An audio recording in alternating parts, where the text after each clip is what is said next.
Muy buenas tardes, amigos y amigas de la Fundación Paz Global Área Mujer. Estamos otra vez convocados para este mes de abril de nuestro webinar regularmente que hacemos una vez al mes.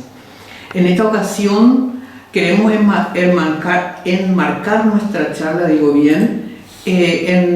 con el festejo o con la conmemoración del Día Nacional de las Familias, que existe una ley número 5425 del año 2014 que el Congreso sancionó como fuerza de ley esta conmemoración.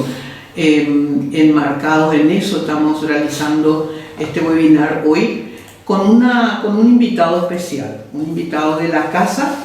Él es Juan Carlos Tominaga. Muchas gracias, Juan Carlos, por tu tiempo. Él es especialista en mediación de conflictos, tiene una formación del carácter en valores y especialista en inteligencia emocional e inteligencia artificial. Actualmente él fue presidente de la Fundación, también es el director del área de educación de la Fundación y actualmente es el que dirige el área familia de la Fundación. Por eso estamos tratando con él este tema que creemos muy importante. En la actualidad, ustedes saben que uno de los factores que digamos es la debilidad, no solamente de la sociedad, sino que institucionalmente el tema de la comunicación. ¿Cómo realizamos esa comunicación? ¿Cuándo va a ser esa comunicación efectiva? ¿Cuándo va a ser saludable? Bueno, en la familia sucede lo mismo. Más aún en estos tiempos en que el estrés de las actividades nos presiona y estamos inmersos en esa vorágine de actividades. Entonces, él nos va a hablar, y por eso ustedes habrán visto el título de la conferencia, es cómo mantener esa comunicación efectiva y saludable en las familias en estos tiempos de estrés.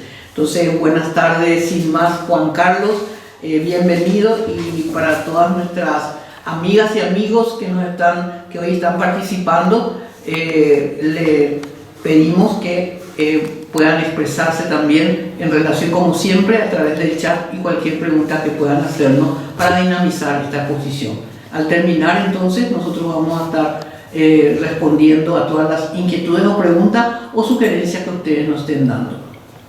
Juan Carlos, adelante. Muchas gracias, María Esther. Bienvenidos. Vamos a empezar con algunas preguntas que son: ¿nos hemos capacitado para comunicarnos? ¿Hemos aprendido o hemos tenido la suerte de poder encontrar durante el tiempo de nuestra formación, crecimiento, algún adulto significativo? Es decir, una persona preocupada por nuestro desarrollo, de nuestras habilidades para el futuro. Y usualmente los padres son los primeros adultos significativos para la vida. Ellos deben formarnos, educarnos. En realidad, más que nada, educarnos. El papel educativo empieza en casa, como todos ya han escuchado muchas veces. Sin embargo, lo que vemos en la sociedad es una gran carencia de habilidades, hay muchos conflictos y principalmente los problemas, digamos, más contundentes se dan dentro del hogar. La relación entre la pareja, la relación entre hermanos, la relación entre padres e hijos. Y cuando esto ocurre de esa manera, entonces se extiende la problemática al barrio, familias que están en conflicto unas contra otras, y así prosigue hasta el nivel mundial. Entonces, hoy yo no voy a decirles cómo comunicarse, sino responder algunas preguntas y también vamos a ver algunos principios y gráficos. Y como esto es una comunicación, aquellos que están en la laptop, que creo que es más fácil, aunque en el teléfono también quienes tienen más habilidad en el manejo pueden ir comentando, digamos, algunas palabras que no se entiendan o quieran opinar sobre algún concepto o cualquier comentario o experiencia personal que hayan tenido con respecto al tema de hoy. Y así tenemos una comunicación también, o sea que este programa es de comunicación y tenemos que comunicarnos entre nosotros. Dentro de estos principios que quisiera mencionar, también quisiera combinar un poco con alguna experiencia relacionada al tema o la experiencia de algunas personas que me han comentado con respecto a las situaciones de comunicación que les ha ocurrido en algún momento de su vida. Voy a mostrarles un gráfico que dice número 7 y al costado dice formación y un poquito más allá dice obediencia.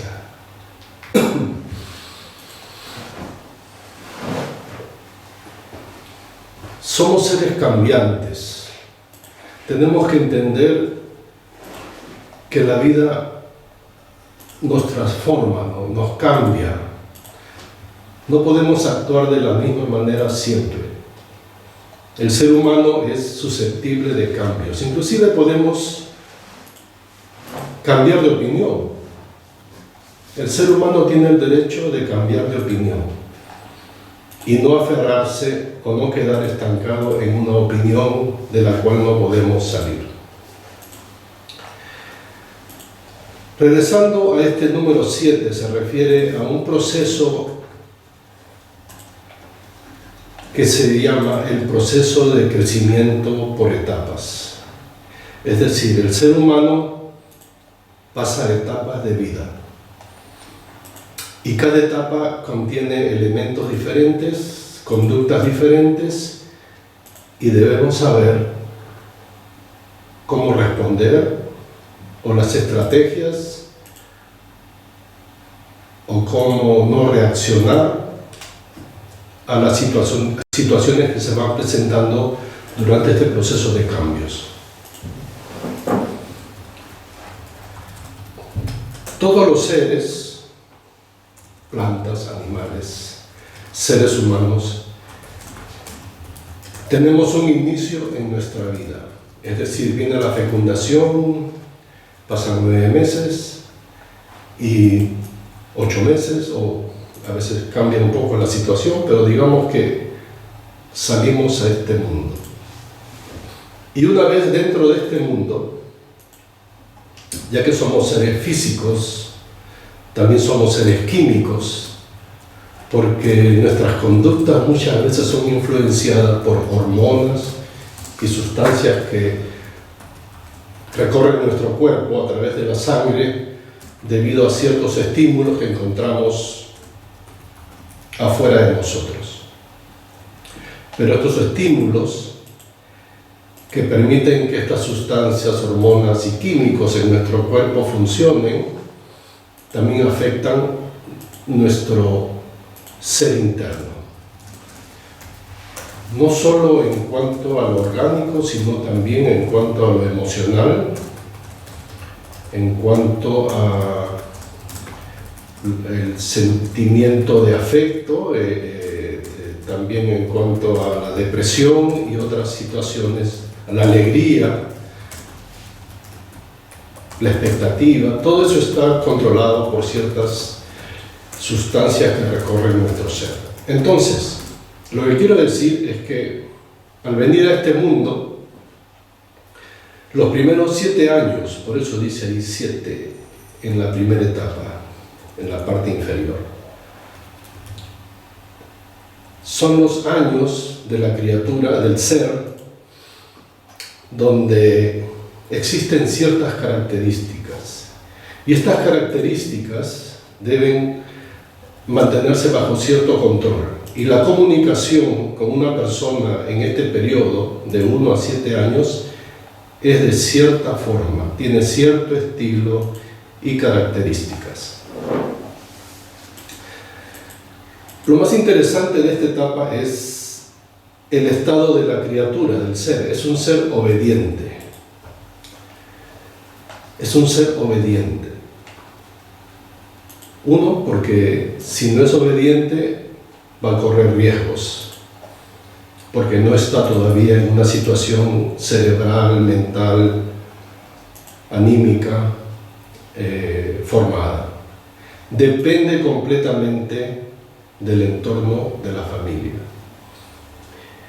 Y debido a esta obediencia, a veces muchos padres piensan, tiene que ser obediente, tiene que obedecer. Si no me obedece, vamos a darle algún castigo, o nos molesta, o nos indigna, o lo tomamos como una falta de respeto o amor. Sin embargo, hay que enseñarle a aprender a obedecer, porque esta obediencia solamente va a durar 7 años. Si imponemos la obediencia, esto va a crear una reacción a futuro bastante complicada para los padres y para la sociedad. Pero si aprendemos a obedecer, entonces sabremos cómo actuar en el mundo laboral, en la sociedad, hacia las leyes de tránsito. Tiene implicaciones prácticas en nuestra condición de ciudadanos de un país, del mundo, o viajando por el mundo. Sabemos cómo obedecer las leyes, sabemos cómo obedecer las directivas, sabemos cómo obedecer. No se trata de un conflicto. En este tiempo, en este periodo, también es importante educar a los niños y niñas, nenes, nenas, en el control. Por ejemplo, dicen los investigadores que esta es la etapa que decide si una persona en el futuro va a ser vulnerable o no.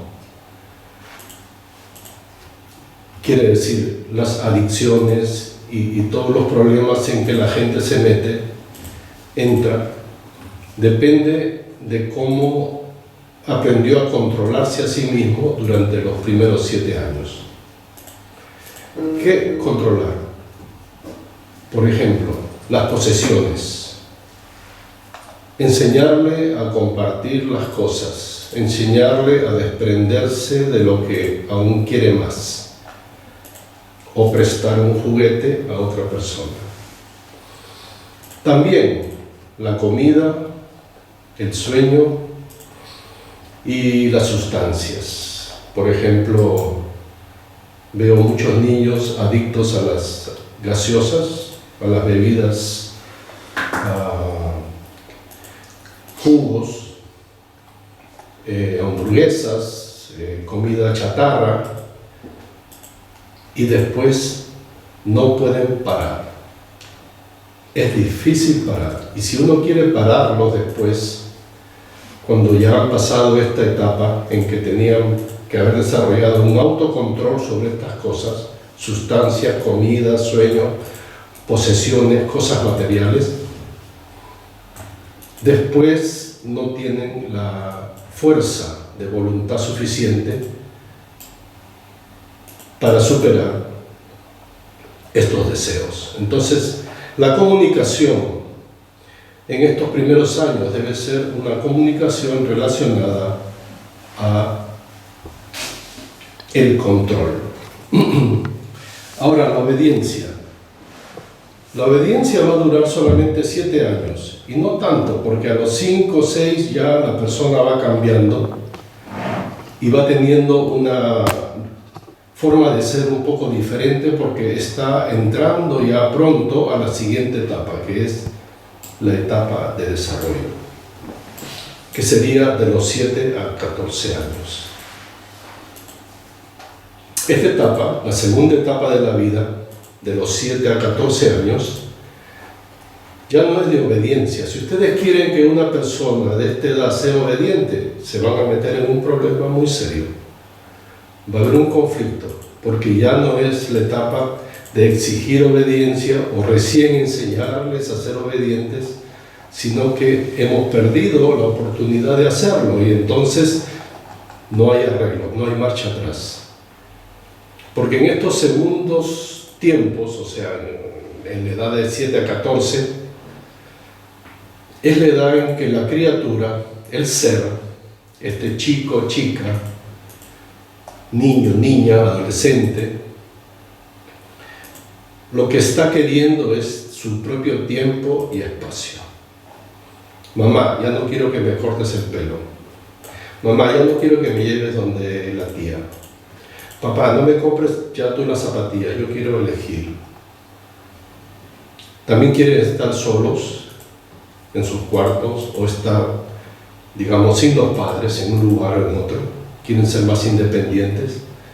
El tema es que si nosotros nos enojamos por estas conductas y tratamos de reprimir y castigar porque ellos son así, porque no entendemos los cambios que están ocurriendo o no sabemos cómo tratar a las personas cuando están transcurriendo estas etapas,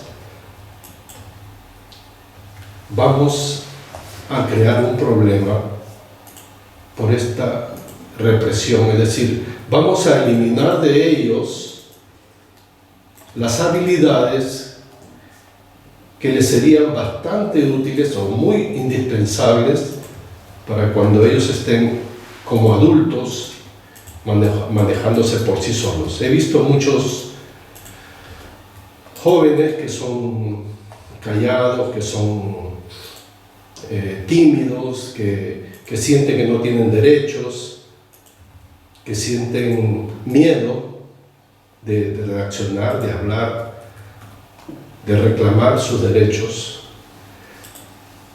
como consecuencia de que cuando eran más pequeños fueron reprimidos, es como decir, se les cortaron las alas y ahora no pueden actuar de la manera correcta o necesaria.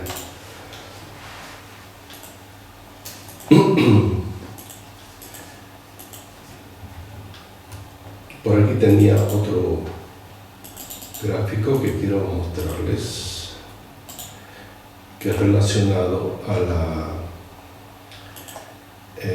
asertividad.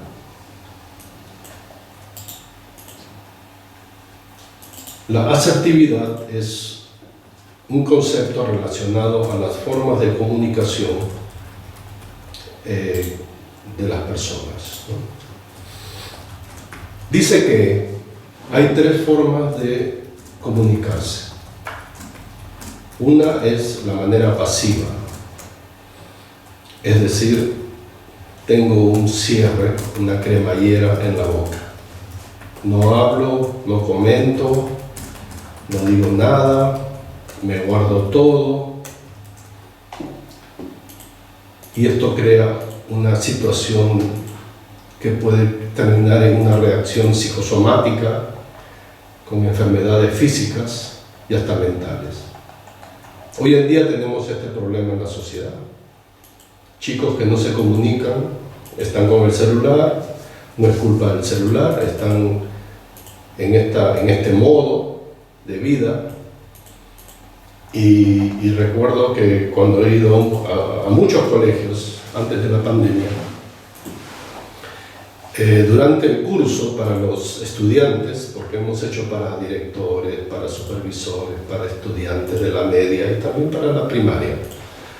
Entonces había un momento en que yo les decía, quisiera un voluntario para salir al frente y demostrar un ejemplo a los demás. Entonces nadie salía. Estoy hablando en Paraguay, ¿no? Era muy difícil sacar a un joven al frente para que pudiese hacer un ejercicio. Y yo al comienzo dije, uno hace lo que aprende. Y me di cuenta entonces que la mejor estrategia era primero preguntar en el aula, ¿quiénes de ustedes han tenido la experiencia de actuar en una kermés, en un festival, en una celebración del colegio, de la escuela? Y entonces 2 o 3 levantaban la mano, que habrían recitado un poema, habrían bailado, se habrían disfrazado, hecho una obra teatral, no sé. Y entonces yo le decía, ven al frente a uno de ellos. Y salía. Sin problema, porque ya tenía la experiencia anterior. Pero quien no tiene la experiencia anterior, es muy difícil hacer. Por ejemplo, quien no aprendió a cocinar, va a tener pánico si le piden que cocine para una reunión o para... Se va a ver en problemas, ¿no? Si alguien le dice que salga a bailar y no aprendió a bailar, nadie le enseñó, no tuvo la oportunidad, ni hubo la gente a su alrededor para hacerlo, y entonces se va a resistir a hacerlo. Entonces primero educamos, primero capacitamos, y al comienzo les dije, ¿quién nos enseñó a comunicarnos? Otra pregunta es, ¿quién nos enseñó a ser padres? Otra pregunta es, ¿quién nos enseñó a ser padres comunicativos? Hay padres que no hablan. Es una conducta pasiva. O no hablan o se van al otro extremo y son agresivos. Por ejemplo, sea papá o mamá, llega a casa y viene el hijo y quiere contarles algo a él o a ella que le pasó en el colegio ese día y no recibe atención. El papá está cansado, la mamá está con conflictos laborales, con los conflictos del trabajo o lo que sea, o le pasó algo en el camino y entonces pone una cara seria, molesta, abrumada, abrumado por las cosas y no quiere escuchar nada. Entonces, ¿cómo se siente el hijo, la hija o los hijos cuando encuentran esta forma de comunicación? Por supuesto, ellos no entienden todo lo que están pasando los padres afuera, pero quizás llegar y poner una sonrisa, aunque estemos cansados, agobiados, atareados y abrumados, una sonrisa, como aceptando lo que el hijo, la hija o los hijos quieren decir. Hay otra manera que es, antes de poner la llave en la cerradura, vamos a respirar hondo 3 veces y no vamos a pensar que adentro nos espera una comida caliente, una película hermosa, un sofá muy cómodo y vamos a poder descansar, porque eso no es la realidad. Eso no es lo que va a pasar adentro. Adentro va a pasar cosas muy diferentes. Pero entramos con la mentalidad preparada para enfrentar esa situación o manejar esa situación. Así que la pasividad o la agresividad son formas de comunicación extremas, destructivas, negativas, y deberíamos de posesionarnos al centro, al medio, que se llama la conducta asertiva. Saber decir no de buena manera, interactuar efectivamente con otras personas, hablar de una manera tranquila, pausada, una manera clara, que sea entendible, decir lo que uno siente, decir lo que uno piensa, sin miedo, sin temor a represalias, es decir, aprender a ser expresivo, expresiva, en la casa, en el trabajo, en la sociedad.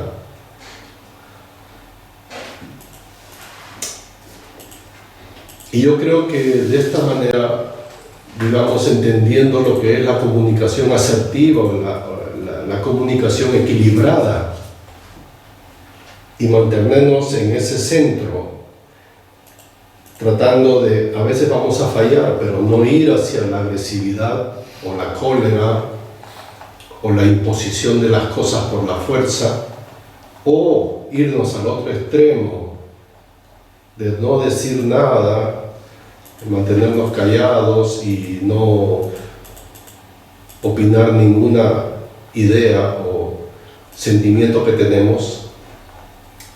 Mantenernos en ese centro va a ser, creo que, algo muy conveniente.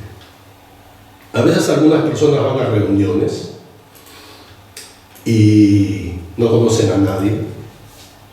¿Qué hacen? ¿Qué haríamos cuando vamos a un sitio que no conocemos a nadie?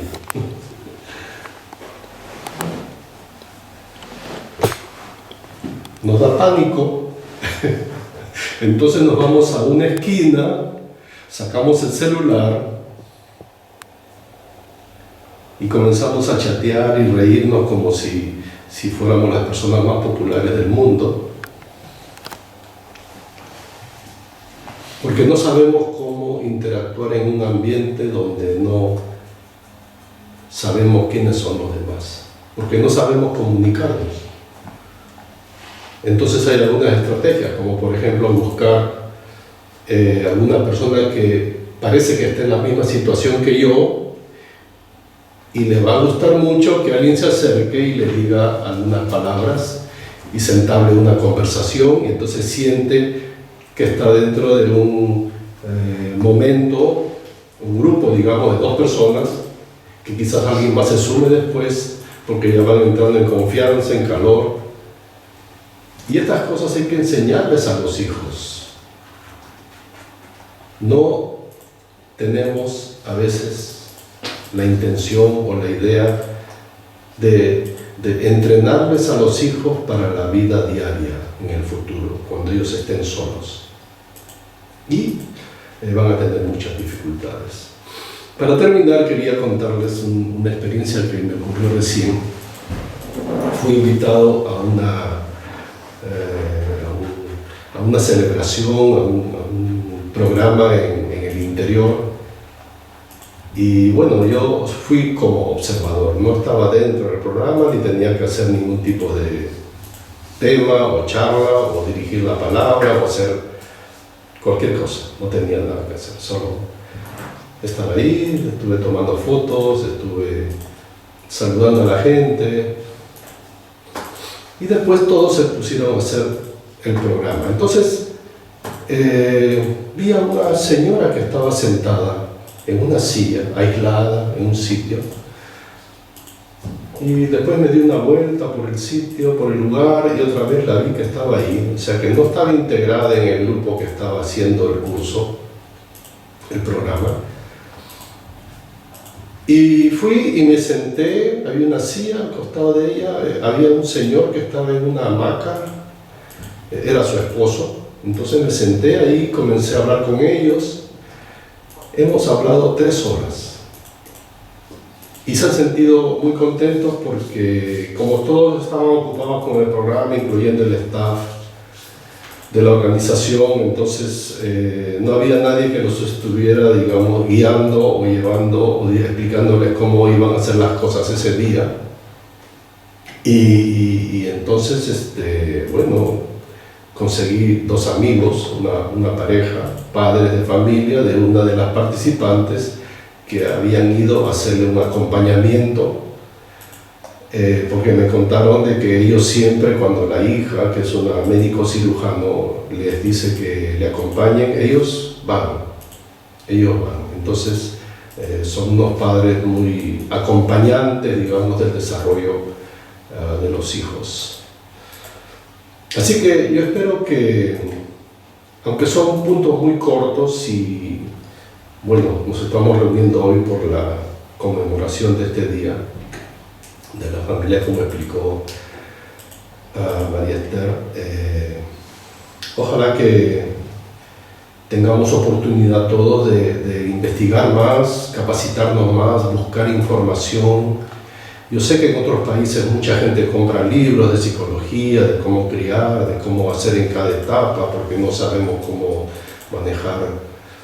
A veces padres primerizos no tienen ninguna idea cómo hacer, y después vienen 2 hijos y 3 hijos y se les abruma el asunto familiar, se les hace una cosa que pierden el control, y después ya los hijos crecen y comienzan a tener acciones que podrían ser preocupantes. Entonces ojalá que podamos haber hoy día dado algunos puntos interesantes, importantes o manejables, y que los puedan incluir dentro de su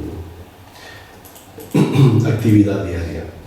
En este cuadro que les puse de los 0 a 7 años, obediencia; de los 7 a los 14 años, tiempo y espacio, no les mostré, quizás para la próxima, el último, que es de los 14 a los 21, que también es un tiempo serio, no preocupante, digamos. Hay que cambiar, los padres tenemos que cambiar de actitud, de vocabulario, de pensamiento, de manera de tratar a los hijos, porque es la etapa en que ellos entran hacia ya el camino a la adultez, ¿no?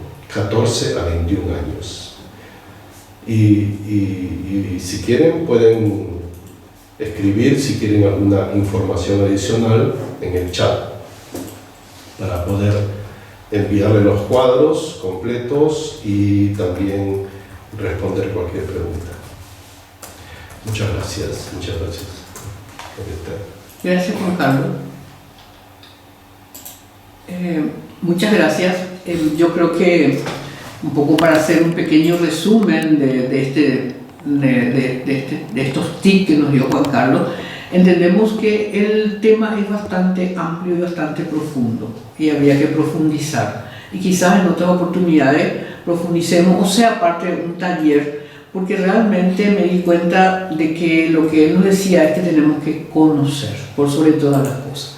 Tenemos que conocer, por supuesto. Si no conocemos no podemos actuar en consecuencia. Si yo no sé que hasta los 7 años qué tengo que hacer, qué tipo de comunicación entablar con mis chicos pequeños, en el entorno en que estoy viviendo, porque entiéndase que también los entornos son diferentes: entorno rural, entorno urbano, entorno de la gente que cuenta con medios, otras que no, que viven en las periferias de las ciudades, que tienen situaciones diferentes. Entonces, lógicamente que también esos padres tienen que hacer el esfuerzo por mejorar su situación de lo que le toca vivir, digamos, ¿verdad? Entonces, no hay recetas. Yo entiendo, Juan Carlos, que realmente no hay recetas, pero sí hay algunas cosas que yo como padre o como familia tengo que entender. Que esa comunicación, como dice él, tiene que ser asertiva. Y bueno, y puedo desglosar la asertividad hasta el punto que yo pueda decir, bueno, ¿qué es lo que tengo que hacer? Porque mi pregunta sería para Juan Carlos: ¿qué cosas podría hacer para mejorar mi comunicación? Entiendo que sí, que tengo que hacer, que tengo que comunicarme, que tengo que saber que los chicos de 3, 4 años, ¿qué les tengo que enseñar? Entonces, es como una escuela para padres. Tengo que entender y tengo que saber eso. Porque si ya me propuse ser padre o madre en una familia, formar una familia, quiere decir que también tengo que, es como estudiar cómo ser padre dentro de esa familia. Eso es un poco lo que yo saco como conclusión. No es fácil. Tenemos un entorno muy difícil actualmente, un contexto de la tecnología, como decía él, la tecnología que mismo los padres a veces no entienden la tecnología, y los chicos están inmersos en ese mundo. También impide una comunicación asertiva, ¿verdad? Y no voy a repetir lo que él dijo, pero como que me queda como ejemplo. Cuando a mí me daban una explicación, mis padres me decían: se hace porque yo digo. Y ahora yo ya no puedo usar esa frase. No es porque yo digo, yo tengo que explicar y ver cómo hacer mejor mi comunicación. Y los tiempos de estrés que decíamos es porque antes nuestros padres estaban en la casa, la mamá por lo menos, y ahora están en otro, también están trabajando, están estudiando y ya ese tiempo para dedicar a los hijos, para comunicarse con los hijos no existe. Entonces esa es un contexto muy difícil. Yo no sé si hay preguntas, Martín, le pregunto a Martín porque es nuestro apuntador y si no hay preguntas al respecto, pero veo que hay comentarios que dicen sí, un tema muy interesante o cómo podemos hacer, etcétera, etcétera. Bueno, ahí hay uno entender. Ahora, ¿qué hacemos? Yo creo que puntualmente, como dije, no hay receta, pero que podrían, si específicamente se refiere a una acción. Por ejemplo, hay una consulta que me dice, ¿cómo hacer que mi hijo deje más el celular? ¿Cómo hacer eso? ¿Cómo hacer que mi hijo como que no tenga más en primer lugar, tiene el celular, accede a un celular, desde cuántos años, cuánto tiempo está y cómo voy a hacer para que ellos dejen ese celular? Esa es una pregunta, por ejemplo, completa que le podemos trasladar a Juan Carlos en algún momento. Y otras, ¿verdad? Por ejemplo, que dice, en situaciones de mucho estrés, ¿cuál considera que es el error más común que cometemos en la comunicación familiar y cómo podemos corregirnos, ¿verdad? ¿Qué estrategias simples recomienda para mejorar la comunicación diaria entre padre e hijo? Yo creo que por ahí podemos dejar, Juan Carlos, todas estas preguntas que vienen, si puedes dar algún tipo de devolución, ¿verdad? En relación a estas preguntas. ¿Sí? ¿Qué preguntas tan difíciles?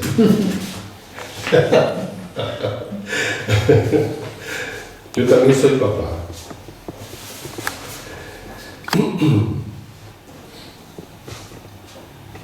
La tecnología tal como está hoy es joven, es novedosa. Yo creo que los teléfonos táctiles, que son tan impresionantes,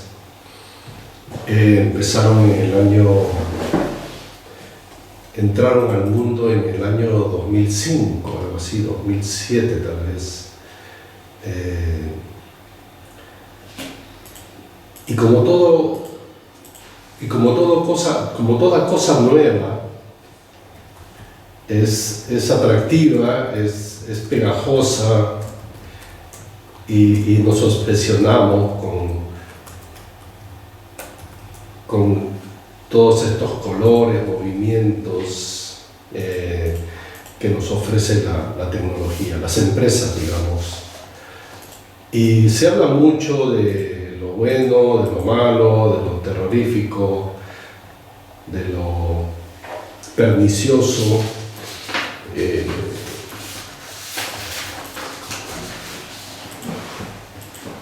Pero son cosas que no podemos controlar solos. Tiene que ser un asunto relacionado y hay un avance, porque cuando yo digo que esto de los teléfonos, de la manera impresionante en que nos toman hoy en día, empezó en el año 2005, quiero decirles que estamos en una etapa, y voy a mostrarles este cuadro, y tiene que ver con las 3 etapas, porque estas 3 etapas que les estaba mostrando para indicarles sobre el crecimiento de los niños, no es solamente para los niños, todo se desarrolla en 3 etapas. Y el tema de los teléfonos celulares está en la primera etapa, como decir, de 1 a 7 años, en la etapa de formación, como la niñez. Todavía no es el final o lo máximo o lo más complejo que se nos va a ofrecer. Así que es un tiempo importante para pensar en cómo se debe controlar esto para el futuro, porque también tiene que ver con la inteligencia artificial y todos los miedos que nos dicen que va a ser, o todos los problemas que nos van a crear. Pero siempre se ha dicho así sobre cada cosa nueva que ha existido en la historia, en el mundo, cada invento. Así que en vez de usar el pánico y el espanto, el miedo, Debemos tomar una posición más consciente, una posición de ver cómo organizar la sociedad. Los políticos tienen mucho que ver en esto, o sea, los gobiernos, también las empresas tecnológicas, los padres, porque los niños solamente son consumidores. Aparte que los padres he visto que dan a los niños desde muy temprana edad este tipo de juguete o medio para tenerlos tranquilos, y después pierden el control. Entonces, aquí en este cuadro vemos cómo se ha desarrollado la humanidad, ¿no? En la primera etapa, que sería la etapa de formación en la era agraria, y luego eso terminó en el año 1670 y vino la era industrial, y también teníamos miedos del vapor, la electricidad, la gasolina, cómo se va a manejar, pero son energías que ya pasaron, ¿no? Tecnologías que ya han sido controladas, dominadas, usadas y desarrolladas. Y ahora estamos en esta etapa de la historia, en que buscamos calidad de vida, cuidarse bien unos a otros, bienestar mental y material, abundancia y riqueza para todos. Una enseñanza que yo creo que debe dársele a las personas desde que nacen, aún desde el vientre, es educarlos en que la gente es más importante que el dinero, ya que la era industrial nos ha enseñado, nos ha concientizado a que el dinero es más importante que la gente. ¿Qué implicación tiene esto? Tiene la implicación de que en este cuadro que yo les mostraba, de las etapas de crecimiento, ya desde niños, desde los primeros 7 años, les dije, hay que enseñarles a soltar, a prestar, a dejar algo aunque sea lo más valioso, que es un tema que tiene que ver con generosidad. Mucha gente piensa de generosidad es como ayudar a alguien, darle una limosna a la persona, o a alguien se cayó y hay que levantarle. No, generosidad es aprender a soltar, aprender a dejar, aún aquello que pensamos es lo más importante y valioso. Si no aprendemos a soltar, entonces nos enviciamos en el futuro con cualquier sustancia o cosa material. Y eso es lo que ocurre con los teléfonos. ¿Por qué los chicos no quieren soltar el teléfono? Porque a las criaturas, cuando eran en esta edad de 1 a 7 años, no se les enseñó a controlarse. Así que es causa-efecto, es causa-efecto. Y como les digo, intentar quitarles eso después, cuando ya han crecido, es una tercera guerra mundial. Yo no sé qué técnica podría inventarse para quitarle a un adolescente un teléfono cuando en su niñez no se le aprendió a controlar el manejo de las cosas materiales. Entonces, no hay un arreglo posterior. Es como cuando el fuego ya está incendiando la casa, pues no, a veces ya hay que solo rendirse ante eso y dejar que se queme toda, ¿no?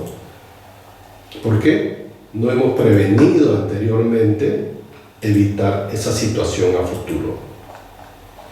Así que quizás no haya arreglo para los problemas que hay hoy en día con adolescentes para arriba en edad, pero sí podríamos, si tenemos hijos menores, enseñarles cómo ser capaces de dejar el celular, ¿no?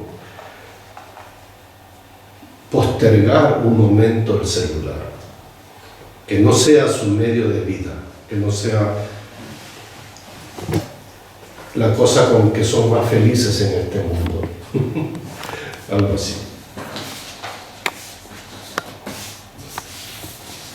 Bueno, como habíamos dicho, realmente no hay recetas. Sí, yo quiero comprometer a Juan Carlos y vamos a buscar otras personas que nos puedan dar un taller y profundizar sobre ciertos aspectos. Si no podemos, pero tendríamos que tener alguna estrategia de conversación, de acercarnos a hablar con nuestros hijos para que no tengamos una tercera guerra mundial en nuestras familias, en nuestras casas, ¿verdad?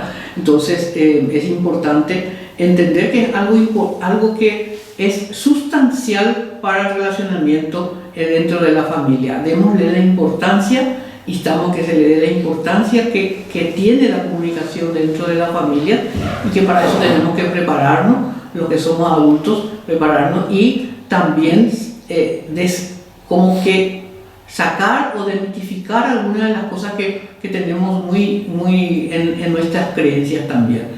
En nuestros conceptos y nuestras creencias como adultos, integrantes de una familia, también va a ser determinante para poder trabajar esa comunicación dentro de la familia. Esperemos que haya, de alguna manera, esto haya servido y nosotros prometemos, digamos, profundizar en alguna ocasión con alguna otra actividad que nos pueda hacer presencial, digo yo, que pueda permitirnos interactuar con mayor, de mejor manera también para estos casos. Sí, un comentario nomás, que ahora que estabas diciendo de este tema de recurrir, ¿no?, a una ayuda, no es para asustar, pero si los padres, que son los adultos significativos, o sea, la gente más cercana, las personas más cercanas al individuo, a la criatura, no toman en serio esta necesidad de ser ellos los que aprendan, se capaciten para saber cómo controlar a sus hijos, o cómo ellos pueden controlarse, mejor dicho, no controlar a sus hijos, eso no funciona. Cómo enseñarles a tener autocontrol, a donde tendrán que ir después es al psicólogo o al psiquiatra. O sea, esa será la ayuda, la única ayuda que podría funcionar. Porque después el gobierno, la industria, la religión quizás no va a poder abocarse a mejorar la situación. Y sobre todo que quizás muchos jóvenes, inclusive si los padres le quitan el celular, son capaces de cualquier tipo de tragedia, ¿no? Entonces evitamos todo eso de antemano, o sea, trabajando en la causa, no en el efecto. El efecto ya no se puede solucionar, ya solo pasa, pero en la causa, o sea, el comienzo. Perfecto, muchas gracias y muchas gracias a los que se han prendido a este webinar. Hay gente de tierra adentro de Paraguay, como también hay de países hermanos que nos están escuchando, nos están viendo, y muchas gracias por estar presente y hasta el próximo webinar. Buenas tardes para todos.